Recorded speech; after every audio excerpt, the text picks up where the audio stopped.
Big game despite 23 combined points from Jalen Brunson and Karl Anthony Towns tonight. The Lakers had a 4-point lead at the half, but it just felt like a renewed energy and spirit shot making starting in the third there with the Knicks. The Knicks were plus 18 from 3, 15 offensive rebounds.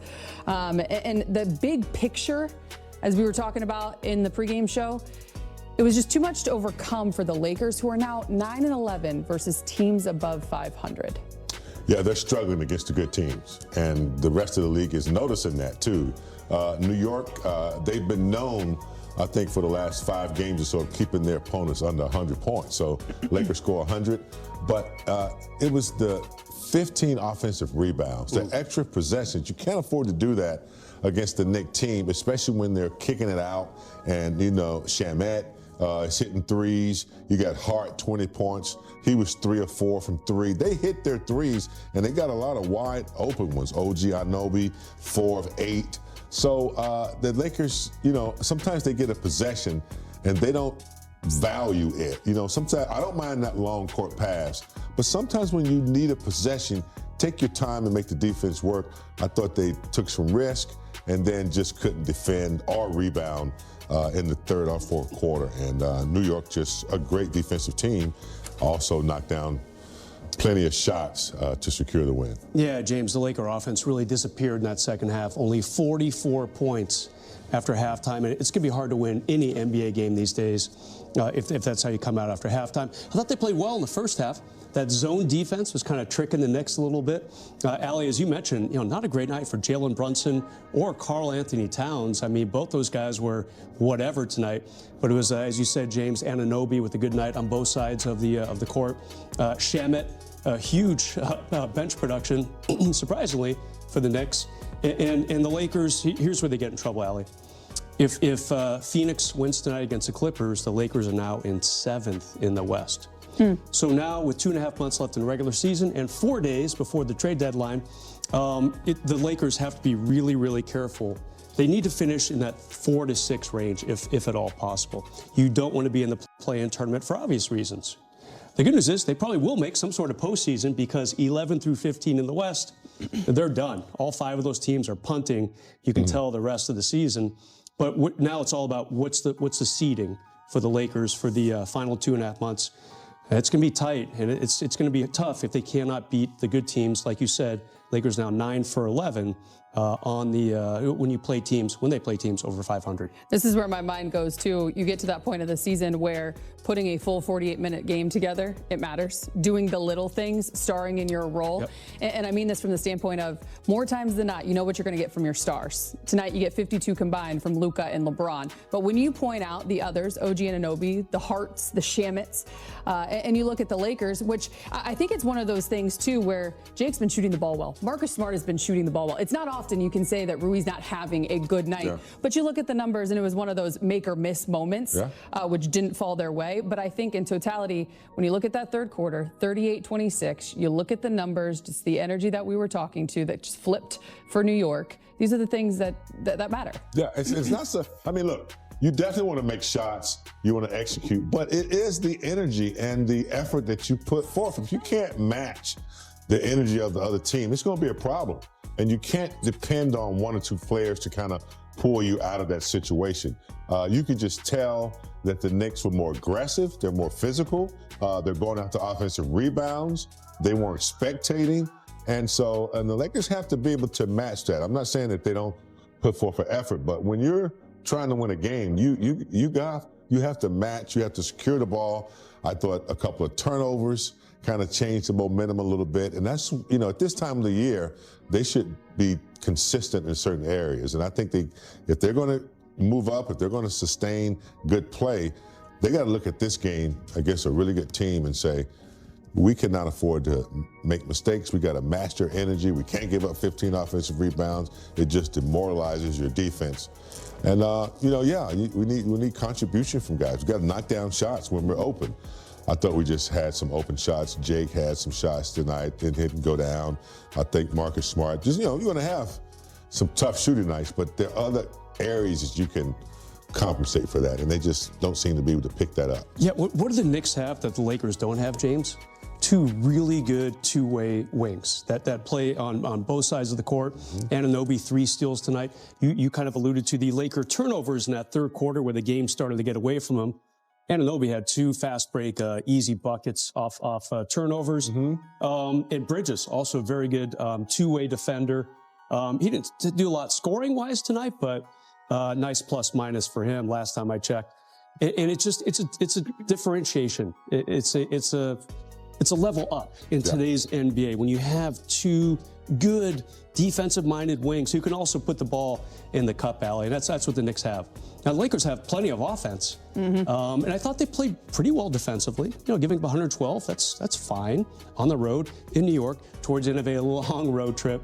But this was the swing game. Now they're 4-3 on the road trip. They should beat Brooklyn in a couple nights. Brooklyn keeps losing by 50 to teams. But it would have been nice to get this just to guarantee at least a 500 record on this road trip. First closure point on the Knicks. They've certainly figured something out because it wasn't too long ago that there was a lot of noise surrounding that team, not to mention one of their star guys in trade rumors as we are talking about this. But I will say, you mentioned the Lakers. They don't really struggle necessarily often when it comes to offense, especially that of Luka Doncic, who is 2 assists shy of another 30-point triple-double. But I think the big thing here is his ability to rebound. And it wasn't too long ago for him as well, where intention on the glass, I think it was that night in Denver, he made sure to say that it was something he went into the game thinking about. And tonight, here he is yet again. And when you look at this list, most games with 30 points or more, 15-plus rebounds, a lot of centers on this list. Big a lot of centers, a power forward or 2, with the exception one of small LeBron. forward.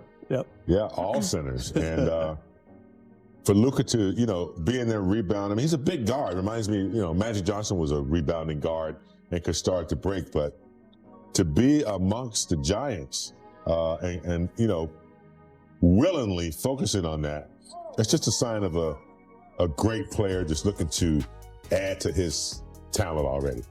Yeah, and obviously the shooting wasn't great for Luka tonight, but he found ways to get everyone involved and to keep his team in the game.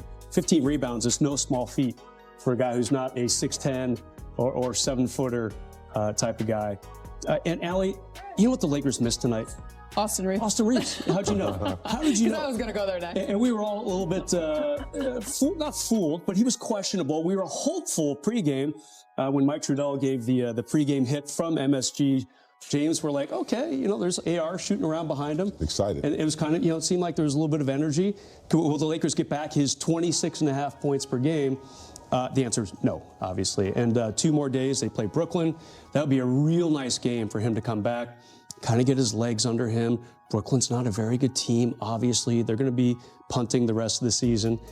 Maybe, if he's healthy, he plays.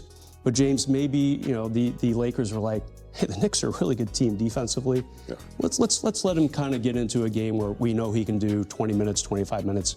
Not have to worry about all these ball hawking threes kind of tailing him around the court. If the Lakers are going to Brooklyn, they'll be ready. That's the biggest game of the year for them. When it's their Super Bowl. When the Lakers come, when Oklahoma comes, those 3 or 4 games, they'll be ready. So can't take anything for granted. That's true. They've gone on the road, lost to some teams that they should have beaten. So we should beat Brooklyn, but we're already behind the 8 ball by losing, 4-3 on this? Yeah, 4 That's not what we wanted. Road trip. And anytime you're in the Garden, before we hit the highlight, you're going to get plenty of Spike Lee moments. And this was a moment where Spike, I think, had to wonder, maybe worry, if the Knicks were going to get the job done. I've been told we have a good clip here.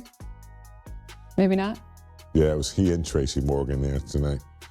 But I think Luka hit a big 3 and then there was like a wink pointing at him. There it is. Yeah, Spike's been going to Knicks games for like 30 years, James. I mean, good little interaction with Luka and Spike. And, Spike you know what I like about Spike? He understands greatness on other teams. He respected Reggie Miller, even though he did that famous choke sign when the Pacers were playing the Knicks in the playoffs in the 90s, James. But Spike recognizes a really good player. He loves his Knicks. Yeah, but he's going to give props to Luka, too. He's always at the Laker games, too. He's out here. But, I mean, he's from Brooklyn. So I was always wondering when they moved from New Jersey, would he go with Brooklyn? But he's a faithful New Yorker. He's a smart man, too. Yeah, Brooklyn's done nothing and isn't going to do anything this year either. You know who else is a smart man? Let's. Obviously, three-point shooting.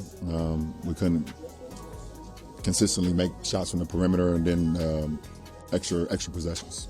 They got extra possessions. They kicked out for Culver's and knocked him down. I think that was the game right there. Before the game, we learned that you were named to the All-Star team yet again. It's something that you've talked about many times, but what does it mean to be in this unprecedented year 23 and still be at an All-Star level? I mean, obviously, super humbling. The coaches voted, right?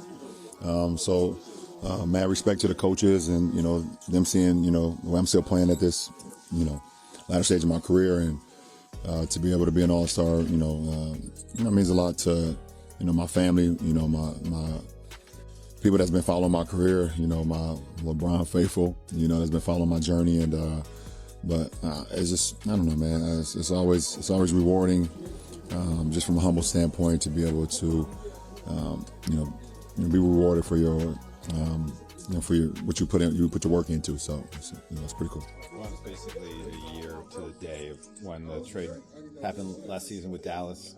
A year later, how do you feel like the championship pursuit for this organization is, having had time to have the pieces settled to some degree and figure out how to work together as a new group? I can only speak to the group that we have here. We're 29-19 right now. We've had some really good moments. We have some not so good moments. We want to continue to try to build off of that. Me speaking on anything other than that is not it's not my pay grade. The question was just about this group. I like this group, but we gotta continue we gotta get better. And that's good. I mean, we should want to get better. It's February 1st, but we want to continue to get better and better. We're going 48 games now. So it's a tough Western Conference. It's a tough league. And it's, like I said, I mean, it's been tough. All season, as far as, dealing with injuries, guys in, guys out. Unfortunately, our all-star, two guard have been out for a minute, and that's a big piece of our team. So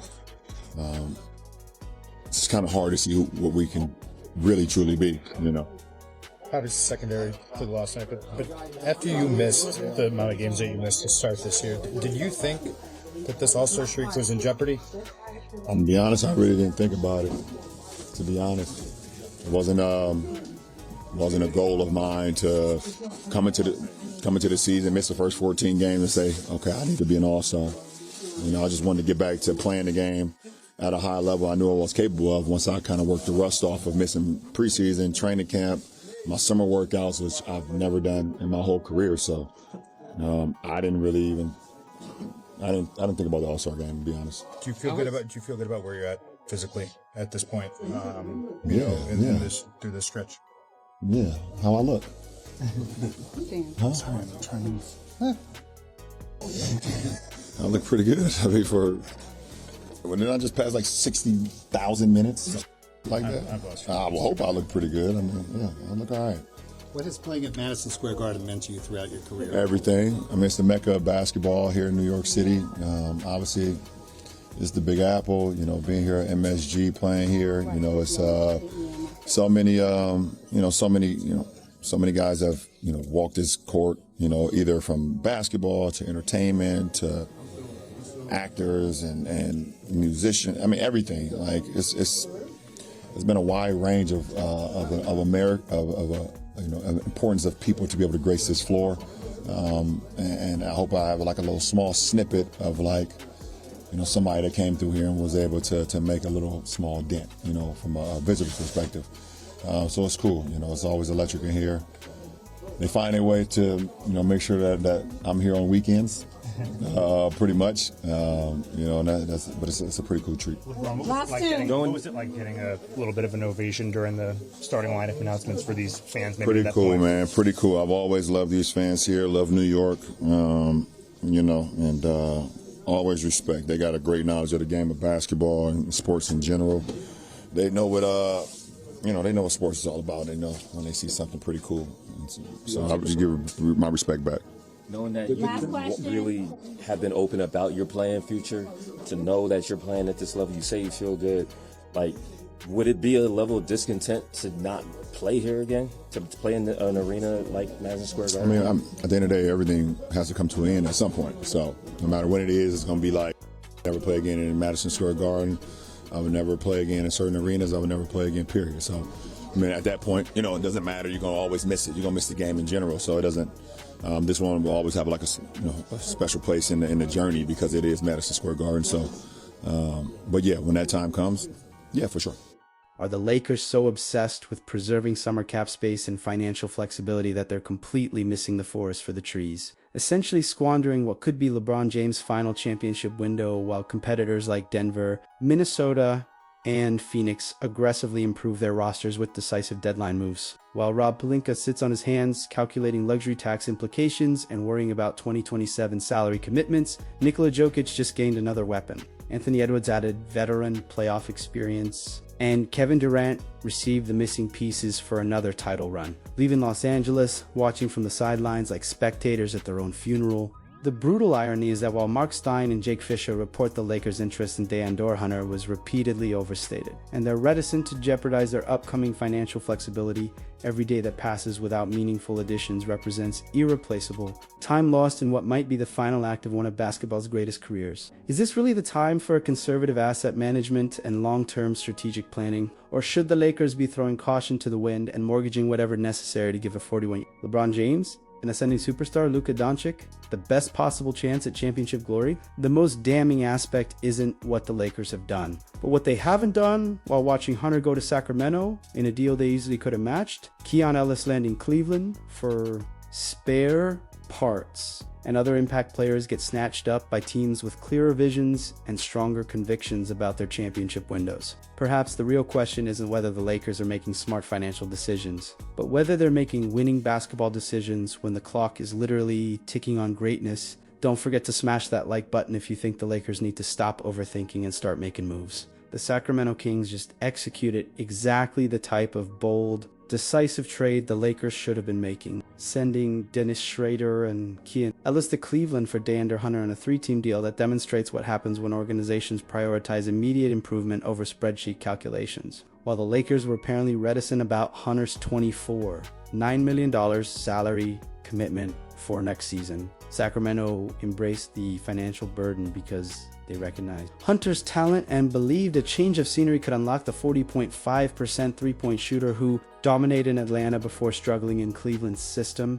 ESPN's Bobby Marks confirmed Cleveland saved approximately $50 million in salary and luxury tax with this transaction, but more importantly, they addressed their need for perimeter defense by acquiring Keon Ellis, Q averaging 5.6 points per game while shooting 36.8% from three and providing elite defensive pressure on opposing guards. The Kings, sitting at 12-38 and clearly rebuilding, were willing to take on Hunter's contract because they understand that sometimes you have to spend money to change culture and give young players proper veteran leadership. Meanwhile, the Lakers watched from the sidelines despite Chris Fetter from Cleveland. Com reporting they had discussed a general framework involving Rui Hachimura and Dalton Neck, apparently too concerned about luxury tax implications to pull the trigger on a deal that would have given them exactly the type of two-way wing they desperately need. Brett Siegel had confirmed the Lakers wanted Daron Sharp as part of any Brooklyn involvement, but when push came to shove, they chose financial prudence over basketball improvement. The most frustrating aspect is that Hunter, despite his down shooting year, still provides size, defensive versatility, and championship experience that would have addressed multiple roster weaknesses immediately. Exactly the type of player who could thrive alongside Luka Doncic's playmaking and LeBron's veteran leadership. I believe the Lakers overthought this situation and missed an opportunity to improve their team while other organizations showed the decisiveness that separates contenders from pretenders. Dalton Neck's ongoing psychological crisis has become a damning indictment of the Lakers. Player development, infrastructure. Yet Rob Pelinka appears content to let this valuable asset depreciate rather than finding creative solutions that could benefit all parties involved. Anthony Irwin's confirmation that Necht requested a trade reveals the depth of organizational failure that extends far beyond simple basketball performance. Representing a young player whose confidence was systematically destroyed by front office incompetence and coaching staff neglect, The numbers tell a horror story that should embarrass everyone involved. 4.8 points per game on 43.7% shooting and 31.9% from 3, while playing just 12 minutes per contest. A catastrophic decline from someone who showed genuine potential as a rookie before being psychologically demolished by the Charlotte trade debacle. Yahoo Sports reported the Lakers are willing to move next, essentially admitting defeat in their development efforts rather than investing the time and energy necessary to rebuild his shattered confidence through proper mentorship and playing time opportunities. The most infuriating aspect is that teams like Cleveland were reportedly interested in Necht as a buy low candidate, recognizing that talent doesn't simply evaporate and that proper organizational support could resurrect his career, while the Lakers seem content to cut their losses rather than fix their mistakes. Multiple reports suggest the Lakers might need to attach a second-round pick just to facilitate his departure, representing asset destruction on a scale that would make even the most incompetent franchises blush with embarrassment. What makes this situation even more inexcusable is that the Lakers have desperately needed exactly the type of shooting and athletic ability Necht possessed before they broke his spirit through organizational negligence and poor communication.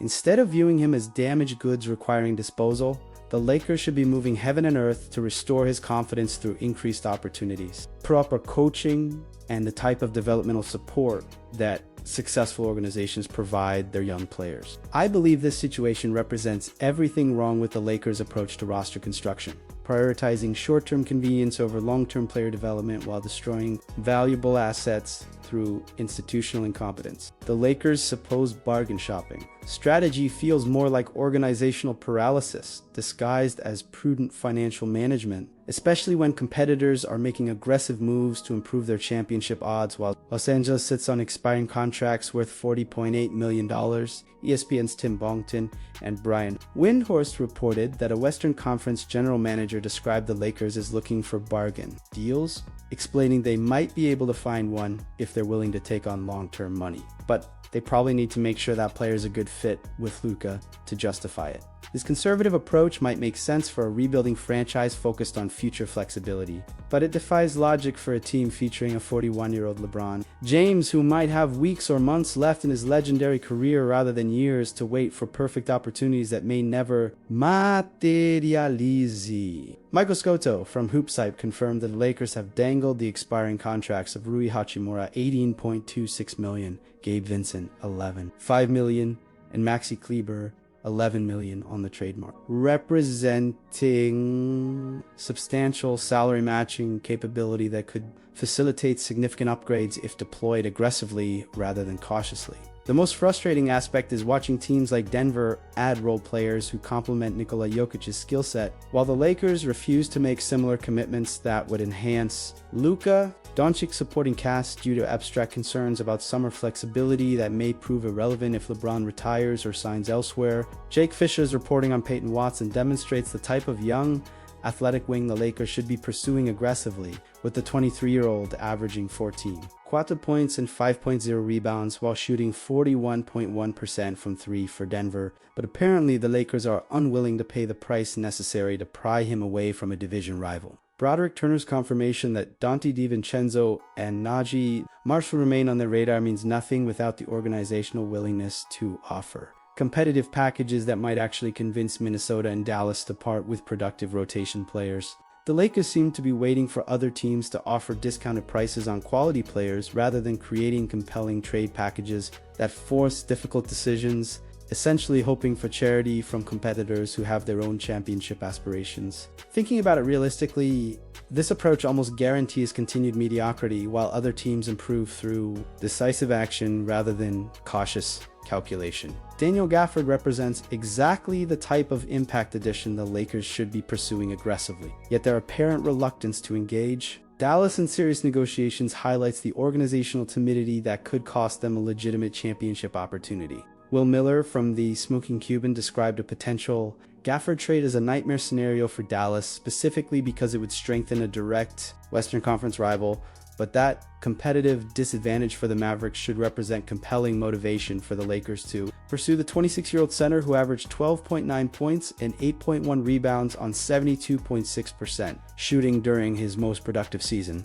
Tim McMahon's observation that big men want to play alongside Luka Doncic because he frequently ensures his teammates feast on the offensive end makes Gafford an ideal target who would immediately upgrade the Lakers front court while providing elite finishing ability around the basket. The center is represented by Clutch Sports, giving the Lakers potential behind-the-scenes leverage through their extensive relationship with the agency that also represents LeBron James and several other key organizational figures. Yet there's no indication they're utilizing these connections to facilitate serious negotiations. Gafford's consideration of representing Slovenia internationally to play with them demonstrates pre-existing chemistry that could translate immediately without the typical adjustment period most trade acquisitions require, making him a plug-and-play addition for a team that needs immediate impact rather than developmental projects. The Lakers' apparent hesitation to engage Dallas in serious talks represents the same conservative mindset that has characterized their entire deadline approach, prioritizing long-term flexibility over short-term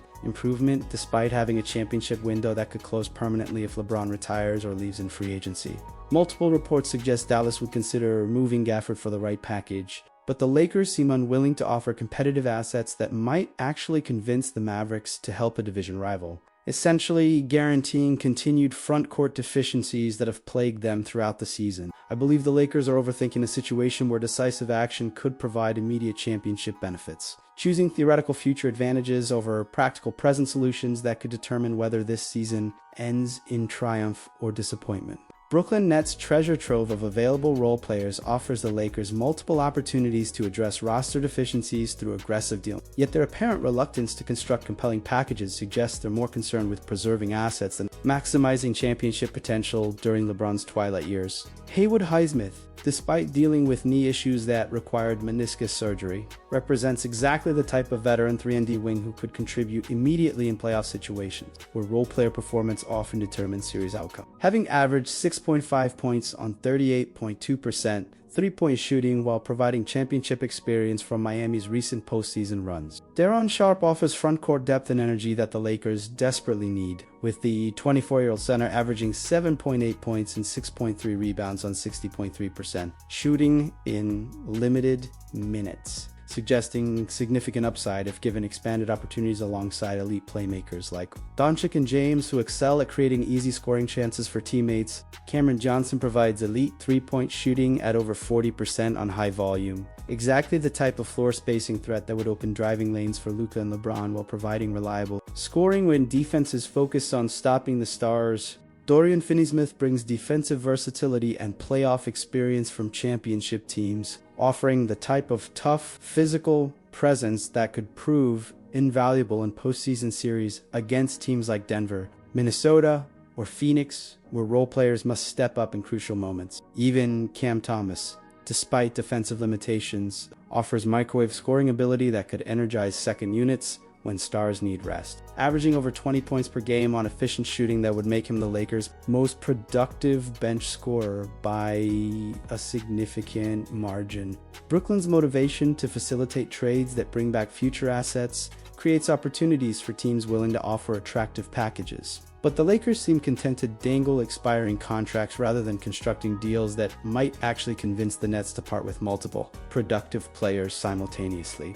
The pre-existing relationship between these franchises should facilitate complex negotiations. Yet there's no indication the Lakers are leveraging their previous dealings to create mutually beneficial arrangements that could address multiple roster needs in one comprehensive transaction. Multiple NBA executives expect Brooklyn to be among the most active sellers, but the Lakers appear content to wait for bargain prices rather than creating compelling offers that force difficult decisions and separate them from other interested parties. I believe the Lakers are missing a golden opportunity to significantly improve their roster depth through aggressive pursuit of multiple Nets players who could provide immediate championship contributions rather than waiting for perfect deals that may never materialize. The Giannis Antetokounmpo situation perfectly encapsulates everything wrong with the Lakers' current approach, as they appear to be saving assets for a summer pursuit that may never materialize, while ignoring immediate opportunities to improve their championship odds during LeBron's potential final season. Howard Beck's observation that the Lakers were a team to keep an eye from Giannis' standpoint carries little weight when Golden State can offer Jonathan multiple first-round picks, pick swaps, and additional young talent that far exceeds anything Los Angeles can provide with their current asset limitations. Shams Charania is reporting that Giannis is ready for a new home, while Milwaukee is starting to listen to offers creates urgency that the Lakers seem unwilling to match through aggressive deadline moves that could position them more competitively for summer negotiations. The harsh reality is that the Lakers can currently trade exactly one first-round pick in 2031 due to Stepien rule restrictions, while franchises like Miami, San Antonio, and New York possess significantly deeper asset pools that make them more attractive trade partners for rebuilding. Milwaukee organizations seeking maximum return on their superstar investment. Javan Buhaz report that the Lakers are clinging to their 2026 first-round pick for a potential shot at Giannis represents wishful thinking rather than realistic planning, especially considering they'll need to compete against teams with superior packages and more immediate championship windows that appeal to a player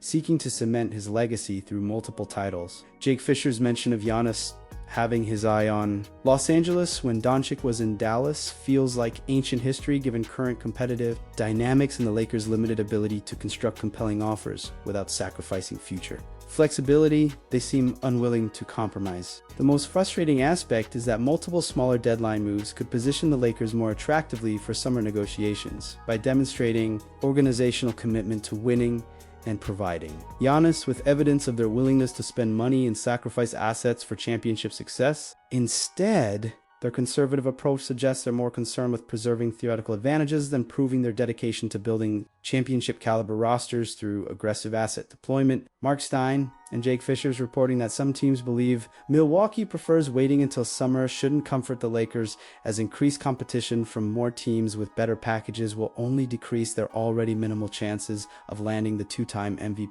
I believe the Lakers are deluding themselves about their Giannis prospects, while missing opportunities to improve their current roster through deals that could actually impact this season's championship chances rather than chasing summer mirages that may prove elusive. The convergence of these factors, with exactly 5 days remaining until Thursday's deadline, reveals a franchise paralyzed by indecision and over choosing theoretical future advantages over practical present solutions, while their championship window potentially slams shut forever. Rob Pelinka's apparent obsession with preserving summer flexibility ignores the fundamental reality that championship opportunities are rare and fleeting, especially for teams featuring aging superstars whose peaks cannot be extended indefinitely through wish thinking or financial prudence. Every day that passes without meaningful roster improvements represents irreplaceable time lost during what might be LeBron James' final months as an elite basketball player. Yet the Lakers seem more concerned with luxury tax implications and 2027 salary commitment than maximizing their remaining opportunities for championship glory.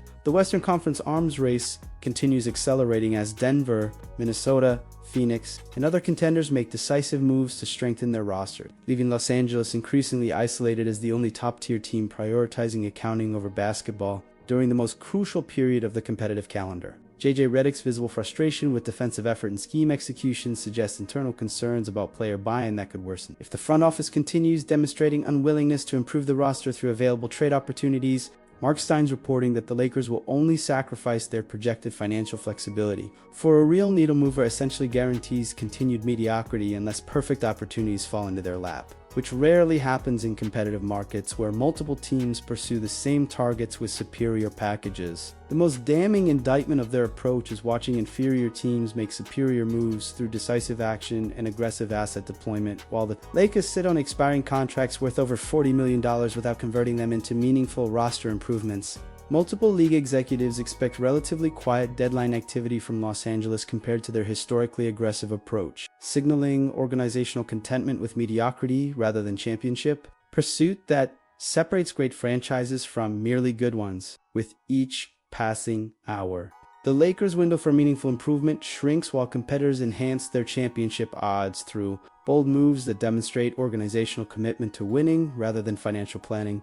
I believe the next 5 days will ultimately define whether this season ends in championship contention or represents another wasted opportunity in what might be the final chapter of one of basketball's greatest careers. And the Lakers appear dangerously close to choosing preservation over greatness, when history demands the exact opposite approach.